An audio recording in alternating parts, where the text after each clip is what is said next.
చర్చలకు వస్తాం కానీ కండిషన్స్ అప్లై అంటున్నారు బెంగాల్ జూనియర్ డాక్టర్స్. మెడికోపై అత్యాచార ఘటనతో స్టార్ట్ అయిన నిరసనలు ఇంకా కంటిన్యూ అవుతున్నాయి. డిమాండ్లపై జూనియర్ డాక్టర్లు పట్టువీడలేదు. అటు ప్రభుత్వం కూడా షరతులకు తలొగ్గడలేదు. దీంతో బెంగాల్లో ప్రతిష్టంభన కొనసాగుతోంది. కోల్కతా జూనియర్ డాక్టర్ హత్యాచారం కేసులో న్యాయం జరగాల్సిందే అని వైద్యులు డిమాండ్ చేస్తున్నారు. కొన్ని రోజులుగా నిరసనలు చేస్తూనే ఉన్నారు. నిరసనల్లో పాల్గొంటున్న డాక్టర్లను చర్చలకు రావాలని పశ్చిమ బెంగాల్ సర్కార్ ఆహ్వానించింది. వారితో మాట్లాడి ఆందోళన విరమింపజేయాలని ప్రభుత్వం భావించింది. 12 నుంచి 15 మంది సభ్యులు చర్చలకు రావాలని సీఎస్ నుంచి డాక్టర్లకు మెయిల్ కూడా వెళ్ళింది. ఆ మెయిల్లో సుప్రీంకోర్టు ఆదేశాలను కూడా అధికారులు ప్రస్తావించారు. కానీ ఆర్జికర్ హాస్పిటల్ ఇష్యూతో ఆగ్రహంగా ఉన్న డాక్టర్లు మమతా బెనర్జీ సర్కార్కు షాక్ ఇచ్చారు.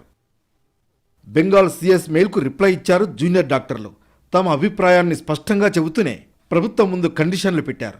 మీరు చెప్పినట్లు 12-15 మంది కాదు, 30 మంది చర్చలకు వస్తామని అనుమతించాలని రిప్లై ఇచ్చారు. అంతేకాకుండా ఈ చర్చల్లో సీఎం మమతా బెనర్జీ కూడా పాల్గొనాలని, తమతో జరిపే చర్చలను అందరూ చూసేలా లైవ్ టెలికాస్ట్ చేయాలంటూ డిమాండ్ చేశారు. স্বাস্থ্য প্রতিমন্ত্রী বলেছেন খোলা মনে আলোচনা করতে চান, যেখানে কোনো রকম শর্তের জায়গা নেই। আমরাও খোলা মনেই আলোচনা করতে চেয়েছিলাম এবং এখনো চাই।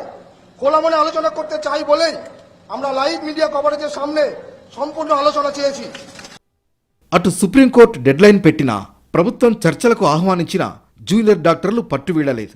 మరోవైపు మమతా సర్కార్ కూడా జూనియర్ డాక్టర్ల షరతులకు తలొగ్గలేదు. దీంతో చర్చల విషయంలో ప్రతిష్టంభన నెలకొంది.